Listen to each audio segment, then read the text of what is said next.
Hola, el título de esta historia es Después de mucho tiempo pregunté, ¿y ahora? Y es la número 19 y última del libro Morí, ¿y ahora? Psicografiada por la medium Vera Lucia Marinsec de Carballo y dictada por el espíritu Antonio Carlos. Que la disfrutes, pero sobre todo que provoque un cambio en ti.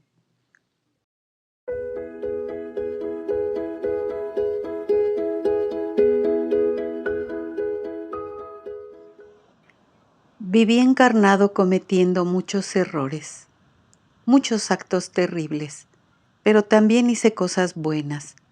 Es difícil que una persona sea solamente mala, como también son raros los que son totalmente buenos, pero las acciones malas pesan mucho más.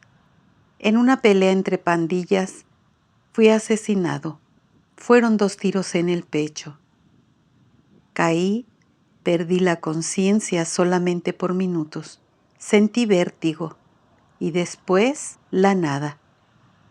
Cuando desperté, pensé que me había desmayado. Escuché gritos e insultos y me di cuenta que aún estaban peleando. Después, el silencio. Ya no se escuchó ningún disparo. Percibí que 2 de mis compañeros se aproximaron a mí. Uno de ellos dijo: «Vámonos, la policía no tarda en venir». ¿Estás seguro que este ya se murió? Sentí que otros 2 se agacharon y miraron mis heridas. José puso su mano frente a mi nariz. «Está muerto. Malditos, van a pagar por esto». Y continuaron las blasfemias. Sentí mucho odio, un sentimiento tan fuerte que hizo que me levantara.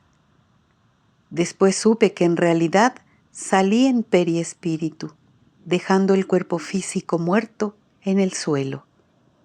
Me sentía herido y de mi herida salía mucha sangre. Escuché carcajadas, vi a otras personas que no conocía. Creí que eran del otro bando. Uno de ellos me dijo burlándose: «Ya se murió, muñeca». Débil, atontado y confuso, aún así avancé hacia él y le apreté el pescuezo. «¡Epa! Cálmese. El jefe nos mandó a buscarlo». Me desmayé de nuevo. Pero antes escuché las sirenas de la policía. Desperté en un cuarto pequeño y en la penumbra. Miré todo. Estaba solamente la cama donde estaba acostado y una mesita. Las paredes y la ropa de cama eran color gris. Había una minúscula ventana y creí que era de noche, porque por ella entraba poca claridad. Miré mi pecho. Ahí estaban los 2 orificios sangrando, sin curación y muy dolorosos. «¿Qué pasó, Yanu? ¿Todo bien?» Observé a mi visita. No lo conocía. Temí estar prisionero. Iba a responderle con maledicencias, pero aquel hombre alto, delgado y bien vestido no me dio tiempo y me dijo: «Usted no está en una prisión, pero sí en un buen cuarto descansando. Voy a ayudarlo a que recuerde. Recibió 2 tiros y su cuerpo murió. Sobrevivimos a esa tragedia. Está con nosotros, con muchos de esos sobrevivientes, en una ciudad para desencarnados. Ya aprenderá a vivir aquí». Le pregunté: «¿Es usted el jefe?» «Sí, soy jefe de muchos aquí, pero tenemos un comandante general. Es un buen sujeto. Le va a caer bien». «¿Y me van a sanar estas heridas?» «¿Cómo? ¿Ya vio a alguien que se cure de una explosión?» «No. Entonces paciencia. Quédese aquí acostado. 2 esclavas lo servirán. ¿Alguna otra cosa?» «Sí, quiero acabar con nuestros enemigos, con esa banda rival. Los odio». Excelente. El odio no sustenta. Tendrá suficiente tiempo para perjudicar a sus enemigos. 2 mujeres me dieron todo lo que necesitaba. Las heridas dolían mucho. Después de 12 días, aquel hombre vino a verme nuevamente. Venga conmigo, Janu, voy a llevarlo con nuestro jefe. Me ayudó a levantarme y me senté en una silla de ruedas que llevaba. Con curiosidad observé todo. Salimos y vi una calle extraña. Muchas personas andaban por allí. Estaban muy raras.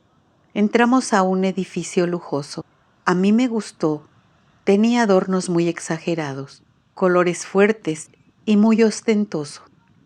En un punto me dijo: «Aquí es la sala de audiencia». Nos quedamos en una fila.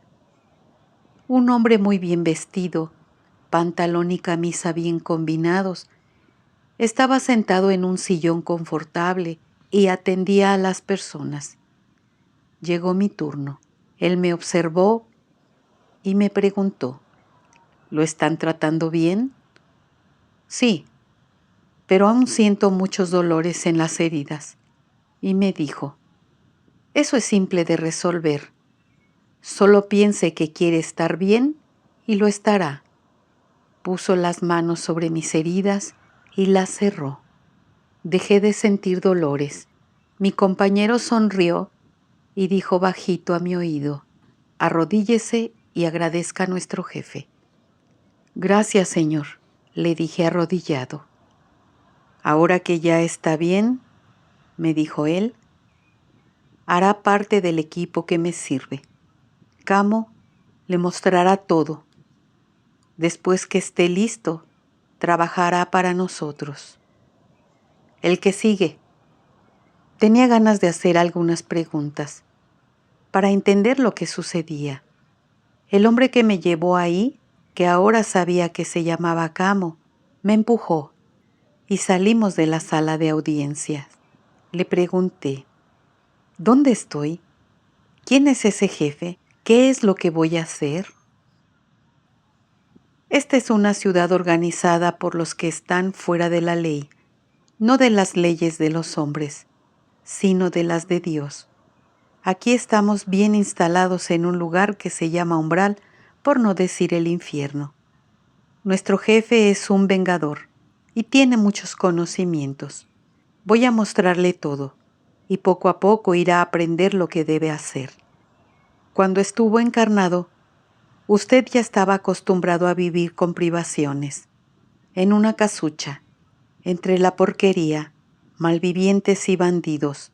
No extrañará nada. El jefe pudo haberlo curado desde que usted llegó, pero prefirió dejarlo sufrir un poco como primera lección.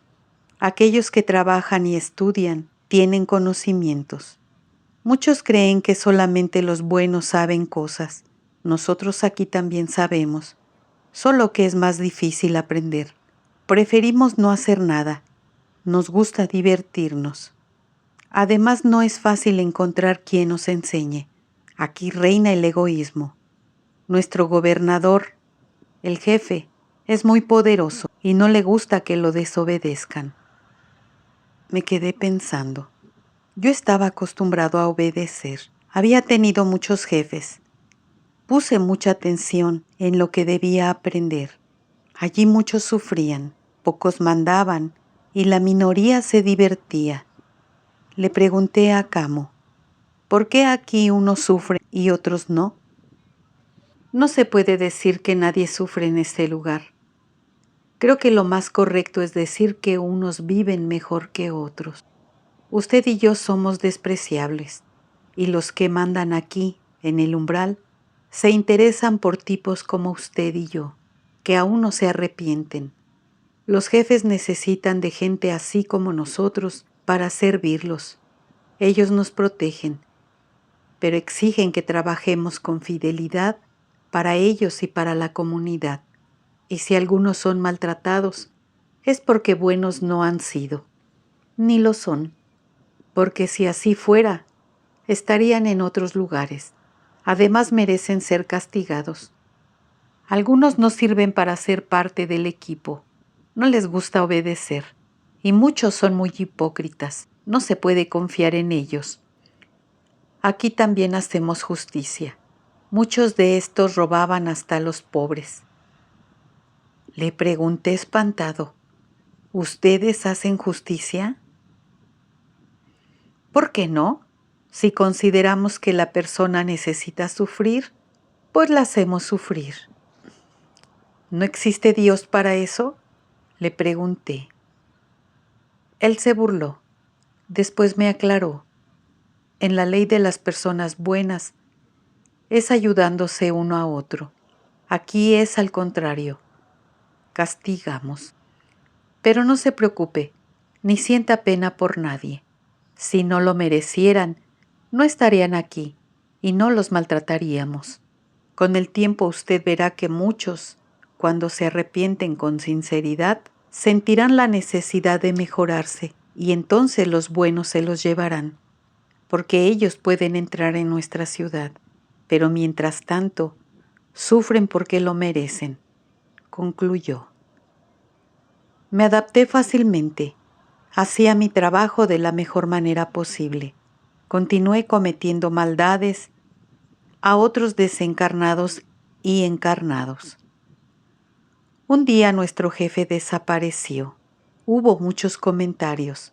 Decían que había sido muy confiado y los desencarnados buenos se lo llevaron, o que había sido capturado por grupos rivales. Hablaron hasta que había renunciado a su posición porque estaba cansado. Otro tomó su lugar como jefe. Estábamos siempre peleando entre nosotros mismos o con otros grupos. Todo el tiempo estaba alerta y nunca confiaba en nadie. Recibimos en nuestra ciudad un mensaje de otro lugar del umbral. Decía que necesitaban desencarnados que tenían talento para escribir y era una invitación para todos los que quisieran participar. Eso me interesó. Desde que llegué al umbral no volví a escribir. Cuando era niño en la escuela hacía buenas redacciones. Me gustaba escribir cartas y textos. Decidí ir y me informaría muy bien para saber específicamente qué era lo que ellos querían. Y allá fui.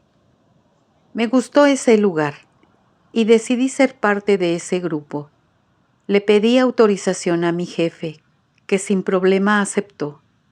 Lo que más me gustó de allí, en aquella pequeña ciudad, es que no me quedé bajo el dominio de nadie. Éramos autónomos y no tenía que obedecer a nadie. Pasé la prueba de redacción, fui aceptado y comencé a estudiar.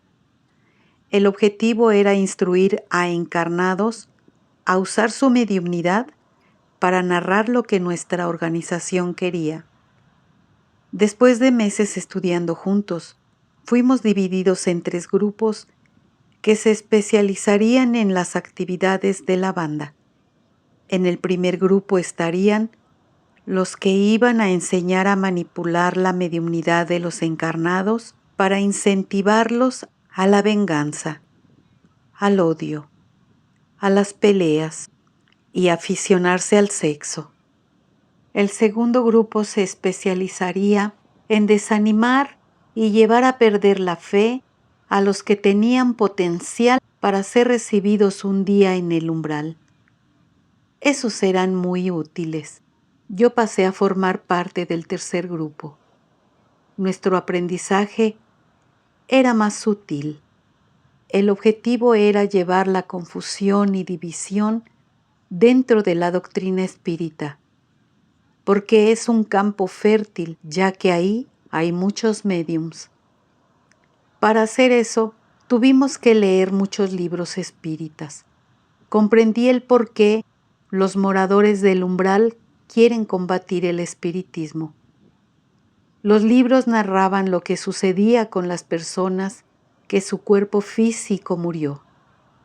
Era desagradable leer tantas cosas sobre Jesús y sobre el Evangelio, pero el estudio era muy serio y teníamos que hacerlo.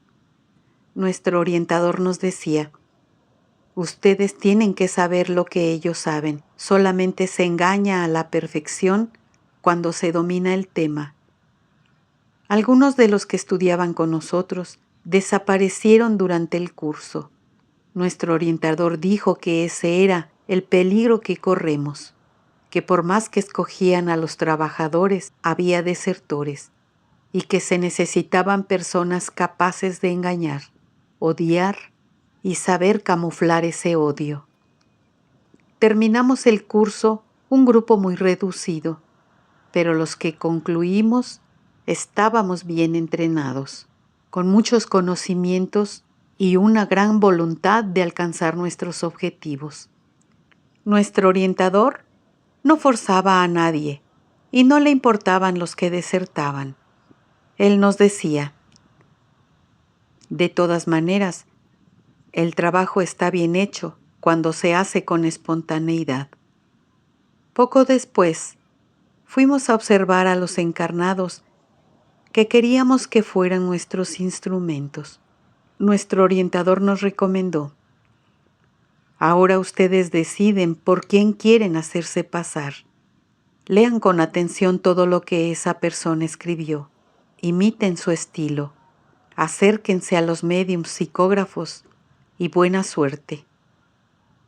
Todos nosotros escogimos nombres importantes y conocidos.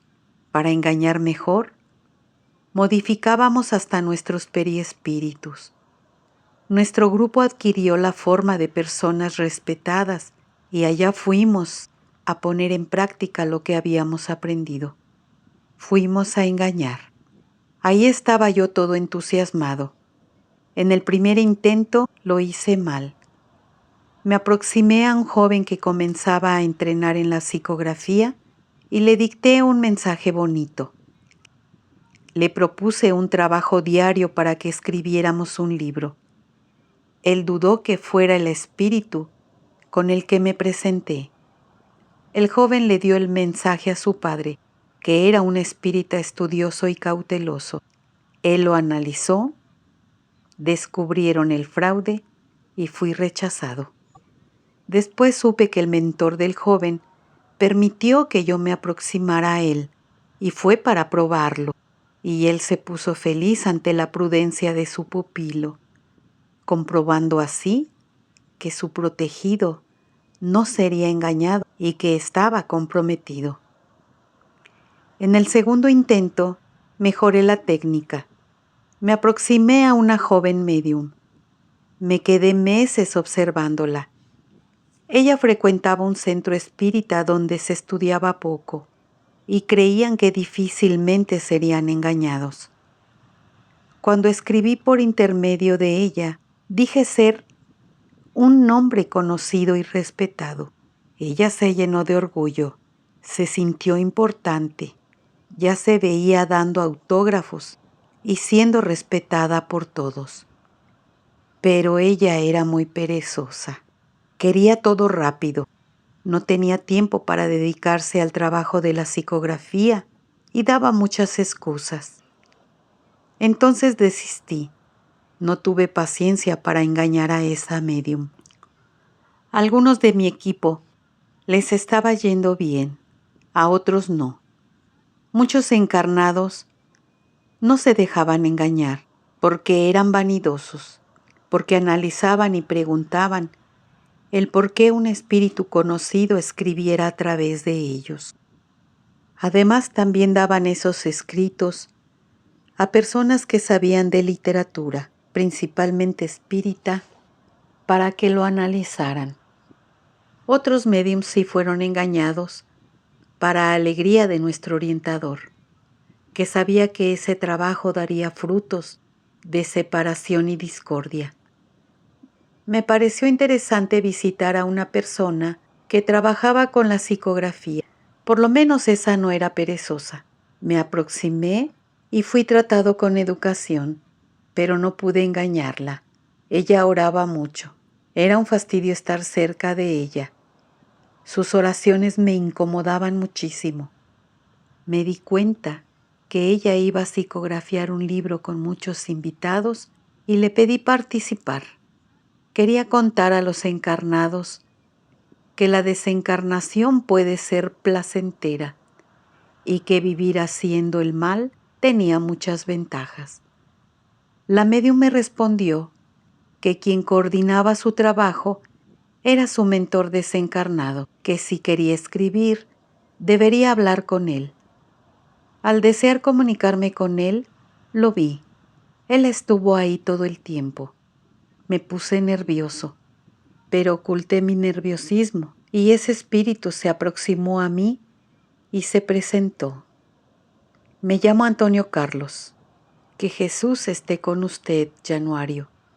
Podrá escribir, o sea, dictar su historia, siempre y cuando firme con su nombre. Pero como todos los invitados, usted también tendrá que hacer primero un breve estudio en una de nuestras colonias. Estaba sorprendido. ¿Cómo supo mi nombre? Y con seguridad sabía mucho más sobre mí. Pasé días rondando a la médium. Ella no tuvo miedo. Creo que ni le importó. Sentí curiosidad para saber cómo era ese estudio y cómo sería el lugar donde ellos vivían, esa colonia que me dijo, y entonces acepté. Antonio Carlos me llevó a la colonia La Casa del Escritor, donde según él, los desencarnados que querían escribir a través de médiums, primero tenían que aprender. Miré todo curioso, pero disimulé fingiendo que no me interesaba. Todo me pareció muy simple, sencillo pero encantador. Lo que más me impresionó fue la fraternidad que allí existía y con la forma cariñosa con que se trataban. Antonio Carlos me dejó en una sala con 12 alumnos. Todos me saludaron, nadie me preguntó nada y el primer encuentro transcurrió normalmente. Estaba resuelto a engañarlos. El asunto estaba interesante. Puse atención y participé. Cuando la clase terminó, al salir del salón, encontré a Antonio Carlos, que me estaba esperando y me trajo de regreso a mi lugar, al lugar donde en ese momento pertenecía. Comprendí que no conseguiría ir a esa colonia solo. No sabría cómo llegar. Eso me molestó. Antonio Carlos todos los días me esperaba en un punto. Me llevaba a la colonia y me traía de regreso. En las primeras clases, todo bien, pude fingir. Sin embargo, me di cuenta que ya no estaba fingiendo. Realmente me estaba gustando. Serían 10 lecciones.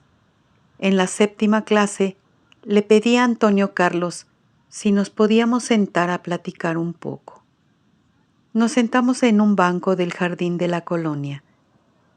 Él se quedó quieto. Yo comencé a llorar. Nunca había llorado de aquella manera, con tanto sentimiento y dolor. Estaba realmente sufriendo. Él esperó a que dejara de llorar. Después me miró con cariño.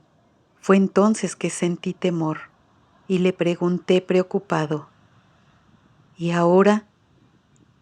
Bondadosamente me respondió: siga caminando, pero cambie el rumbo de su vida. Pero hice muchas maldades. ¿Cuáles serán las consecuencias?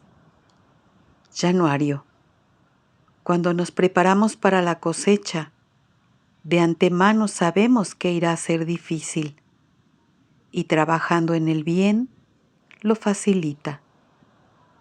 Entonces tendré mucho que hacer, le dije un poco desesperado, y lloré de nuevo con dolor y vergüenza de mí mismo. Me dijo Antonio Carlos cariñoso: si usted tiene que caminar 200 kilómetros y se queda sentado llorando, pensado en todo lo que tendrá que caminar, tendrá siempre esos kilómetros por delante. Pero si empieza paso a paso, un día habrá recorrido todos esos kilómetros. Y lo bueno es que usted ya ha dado unos pasos. Alégrese. Comprendí, Pedí que me aceptaran ahí y que me ayudaran. Me aconsejaron terminar el estudio y, como había prometido, escribir mi historia, o parte de ella. Antonio Carlos, mi nuevo y sincero amigo, me llevó a otra colonia, donde existe una escuela especial para desencarnados que fueron imprudentes, al punto de ser tachados por ellos mismos de oscuros y tenebrosos. Nos dieron la educación que necesitábamos. Me gustó mucho todo lo que vi y quise sinceramente frecuentarla. Decidí escribir, oré y le pedí mucho a Nuestra Señora María Madre de Jesús para que me dé fuerza y pueda cambiar mi forma de pensar y de vivir. Sé que tendré que esforzarme mucho para conseguirlo. Y fue después de mucho tiempo de desencarnado que, angustiado y temeroso, pregunté: ¿y ahora qué hago? Aunque recibí ayuda, entendí que nadie es perfecto y que lo importante es interesarnos por nosotros mismos en lo que podemos hacer. Cuando me aproximé por primera vez a la médium, quería escribir una cosa y terminé escribiendo otra, pues comprendí que no estaba bien como lo estaba haciendo. Nadie es feliz si no vive de acuerdo con las leyes divinas y apartado de Dios. No quería continuar haciendo el mal y decidí parar, no seguir plantando maldad y mejor prepararme para la cosecha. Sé que será difícil hacerlo, pero quiero y deseo hacer que esa cosecha sea lo menos dolorosa posible. Agradezco la oportunidad que estoy teniendo. Al final, me perjudiqué mucho más a mí mismo que a los otros. Januario. Explicaciones de Antonio Carlos. Januario tuvo una desencarnación violenta. Sentía odio del enemigo y luchaba con rencor. Ese fuerte sentimiento de odio le dio el impulso para que su espíritu saliera del cuerpo físico muerto. Los desencarnados que vibran igual a él lo llevaron para una ciudad del umbral. Si él no hubiera reaccionado como lo hizo, lo habrían tomado preso, esclavizándolo. La desencarnación para Januario fue inmediata y no cambió nada su forma de vivir y de actuar. En el umbral, los jefes que allá viven acostumbran a actuar de manera que sus compañeros sufran para después ayudarlos, y todo eso para provocar temor en ellos y los puedan obedecer. Muchos libros espíritas han descrito las ciudades del plano espiritual, bonitas y agradables. Son las moradas de los buenos espíritus o de aquellos que quieren mejorar. Pero al contrario, son confusas, ruidosas y no tan bonitas las moradas de los que prefieren recorrer el camino de la maldad. Ahí viven los imprudentes, los que son maltratados y los que transgredieron las leyes divinas. Fingen estar bien y que son alegres. También están los que mandan y la mayoría tiene que obedecer sus leyes, que normalmente son crueles. En esas ciudades vemos muchas cosas extrañas que no difieren mucho de ciertos lugares de la tierra, donde los encarnados van a satisfacer sus vicios, sus pasiones. Nosotros los vemos vestidos de muchas maneras. Están los que se visten a la moda, como los encarnados. Januario, la primera vez que nos vino a visitar, estaba todo de blanco, tal vez porque intentaba hacerse pasar por otra persona. Después vino vestido de negro. Por último, vino vistiendo ropa clara y simple. Solamente algunos se visten de forma muy extraña, y los motivos son casi siempre para asustar o para amedrentar a quien los ve. Januario vivió muchos años en el umbral. Le pedí que no escribiera lo que hizo. Se equivocó mucho. Lo invité a hacer el curso. Quería que él conociera otra forma de estudiar la literatura y que conociera desencarnados buenos. Dio resultado. Todos, profesores y alumnos, sabían por qué él estaba ahí y lo ayudaron. Él solamente se preguntó, ¿y ahora? Cuando tuvo conciencia de sus errores. Él supo por el estudio en la colonia La Casa del Escritor que nuestros actos nos pertenecen. Somos dueños absolutos de lo que hacemos. De nada sirve paralizarse y llorar por lo que nada resuelve. Necesitamos seguir caminando y ser útiles. Y eso es lo que él va a intentar hacer. En muchas colonias existen escuelas que orientan a los desencarnados que se equivocaron mucho. Allá ellos estudian por un tiempo.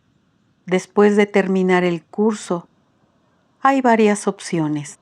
Continúan estudiando en otras colonias, reencarnan o sirven en muchos lugares. Desde que ese desencarnado que se hacía llamar orientador y que fundó en el umbral una escuela de literatura, nosotros de la colonia La Casa del Escritor lo sabíamos y los hemos acompañado muy de cerca. A todos se nos respeta nuestro libre albedrío y a ellos también. Ese orientador, espíritu talentoso en el arte literaria, siente mucho odio por todo lo que haga mejorar al individuo y principalmente odia la doctrina espírita. Él cree, como muchos otros perseguidores, que de nada sirve combatir a los buenos. Según ellos, cuanto más se presionan a las personas, más se fortalecen. Creen entonces que deben motivar a individuos sin preparación o a médiums vanidosos a escribir para que hagan libros sin instruirse y sin que se preparen.